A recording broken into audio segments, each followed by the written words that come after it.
Hi, everyone.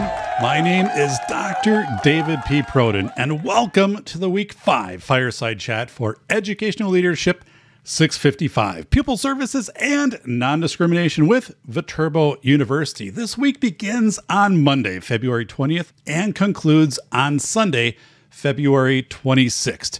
A recap: your learning team assignment is due Sunday, February 26th. Be comprehensive, but also create something that is realistic and would be user-friendly in your district. Stick to the 8-page range and do not attach Board of Education policies. However, if you have a Bruce at a glance document for staff with an image of an EpiPen, like a photo of an EpiPen, the EpiPen that would be used in the school, and visual signs of anaphylaxis, then yes, include that. It's not required, but just noting that that would be acceptable to include with your assignment. Terrific discussions about the TORUS. There are two interpretations: having real-world experiences, getting out and finding our TORUS, our bagel, what the boundaries are, the crust of our bagel. And now we have the metaverse, being able to do things like virtual reality field trips. There's an awesome side to that. A virtual reality field trip can be extremely inclusive, but we need to make sure that we're not trading off the opportunities for authentic experiences for virtual experiences. The Centers for Disease Control, School Connectedness, and the YRBS are good resources, but be careful not to overweight the YRBS findings, as surveys have flaws, and aggregated survey data distances you from the unit of measure, which might be your high school. Naloxone in schools. On September 7th, 2022, Wisconsin Senator Tammy Baldwin introduced Bill 4794, Naloxone Education and Access Act. This bill reauthorizes through the fiscal year 2027. It expands eligibility for and otherwise makes changes to a grant program that supports access to medications that reverse opioid overdoses. What does that mean for K-12 schools? Well, one, contact Senator Baldwin if you are in support of this. It might create a standing order that K-12 schools would be able to have naloxone available, similar to like an AED or an EpiPen. You want to make sure that your school attorney advises your school on this matter. How might Wisconsin's Good Samaritan law apply if a high school student administered school-based Narcan to another student? There's also a concern that people will seek the Narcan vending machine instead of calling 911 or going to the hospital. Now, with that said, Denmark School District in Wisconsin has gone ahead and is a leader in providing naloxone on site. Check out what is happening with that bill from Senator Tammy Baldwin. This is where you can be an advocate as a Pupil Services Director. Contact Senator Baldwin. Offer to testify on behalf of your district. Why would naloxone in schools, a standing order so anybody could use naloxone? As a side note, naloxone is very affordable, somewhere between $5 and $10 a dose. Week 4 shoutouts. Amanda reflected on the Week 4 discussion question 1 about the TORUS and wrote, I think that virtual field trips still have a place in education. They should be used when going to a place that's not possible. I had my students go on a virtual field trip of the Smithsonian National Museum of Natural History. This was a great opportunity for the students because going to Washington, D.C. was not a realistic option. It's important to have a mix between real life and virtual field trips. I agree with you. Virtual reality is offering incredible new opportunities for us. We have to find that balance. Nicole answered the Week 2 discussion question 2 about naloxone in schools and 2 points she would give in a 10-minute presentation to her Board of Education on this matter. I would work closely with the county health department and our first responders. Yes, this is involving an entire community. Developing an administration plan for naloxone so that all students or visitors inside the school can receive the medication if needed. For example,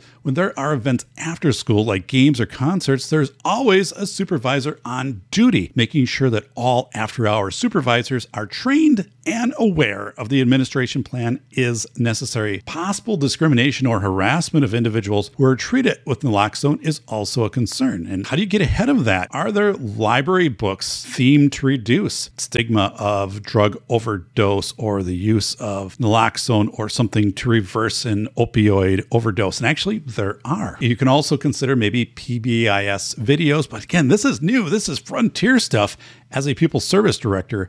So there's a lot of opportunity for you to be a leader in this area. Angie responded to discussion question 1 about the TORUS and the Bagel. And she wrote, I have attended many meetings, both informal and at IEPs, where there are adults making decisions about children without their input or voice. In general, we should be more intentional about incorporating student voice and choice so that they can have ownership and agency over their school experience. We make suggestions, we make assumptions about the TORUS, and sometimes we inadvertently deny students rigor or the tense thrill of anticipating and trying something new, something that's on the crust of their bagel. And that's becoming more difficult to do because perceptions and realities are that the world is becoming a more dangerous place. Ashley commented about the Youth Risk Behavior Survey. She noted that she taught in Arizona for 1 year and students took the YRBS twice a year. The screener students were administered was called the SABRS, Social, Academic, and Emotional Behavior Risk Screener. Results would compile students that were at risk for social, emotional behaviors. General education teachers would assist with administering the survey, and then the school counselors would review the reports and add students who were at risk to one of their many cycles. Overall, it was easy to administer, and the counselors got results pretty quickly. That's important, the pretty quickly part. The YRBS results might be reviewed several months after they were administered, and by that time, it's hard to relate them to what is happening now. There's also a bias of when the YRBS was administered, something called a recency bias. If that school was on lockdown yesterday because of an active shooter threat, and today the YRBS is administered, well, you're going to anticipate that students are going to portray a heightened sense of concern of their well-being when they're taking that survey because of the proximity to a sentinel event. Looking ahead to week 5 in MOODLE, child trafficking, English language learners, migrants, and homeless students. Child grooming is increasing and outpacing staff professional development. Human trafficking has been reported in all 72 counties in Wisconsin last year. English language learners, identify your resources and connect with districts that have been through changing populations. Obvious things such as language accessible website and documents. We've talked about this before. Presidential administrations will convey their positions on migrants. Review Lodi's policy for ICE agents and coalesce guidance you might give to your Board of Education on staff protocol and discretion if ICE agents were on your campus. It's better to have these discussions now. One superintendent reported to me that in 2018, a staff member told him that if ICE agents showed up on campus, they would drive migrant students with unknown citizen status away from the school. That was their perception of what the school wanted them to do, what the Board of Education wanted them to do. So be very clear on what you're conveying as a Board of Education with your staff and also what your policy is conveying. Homeless students have become lost during remote learning and they're not necessarily finding their way back now that we've returned to in-person learning. What professional development is provided to staff about homeless students? We looked at our CESA options, your CESA menu. CESA is a solid resource for that and also helping to meet your McKinney-Vento Homeless Assistant Act requirement. That's from the 1987 piece of legislation. Transportation is sometimes confusing with homeless students. That's largely a Nike. You just do it. Work it out with your business manager. The Prioritization Matrix in this week's module is a useful tool to take something that is subjective and make it objective. I've used that a lot in my career. Check it out. The teaching annotation.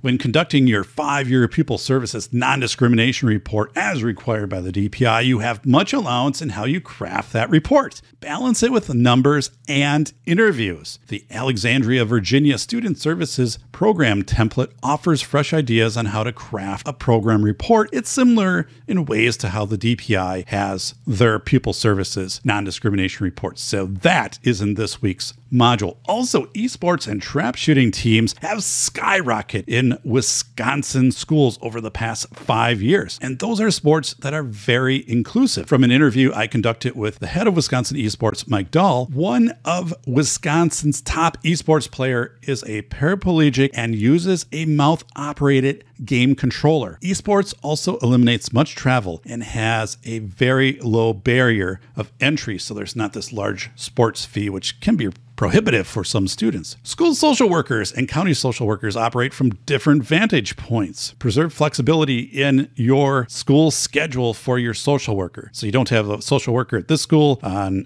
this morning and then this afternoon at this school and another school. They need to be very flexible with their schedules. And of course, don't assign a social worker to recess duty or bus duty. Special education has been the service basin for students who might more appropriately be served by ELL programs, but none exist in their districts. So watch for that, especially if you are in a district which is starting to experience a change in student population. Looking at the syllabus, visit CESA's ELL webpage. Wisconsin Public Television has a kindness curriculum that can be downloaded at no cost, and it has SEL Standards. Have one learning team member submit your allergy project. Please ensure all team members' names are on the assignment, and please limit the use of color, as I will print the assignments in order to grade them. Continue to post to class. Great job, everybody. Have a terrific day.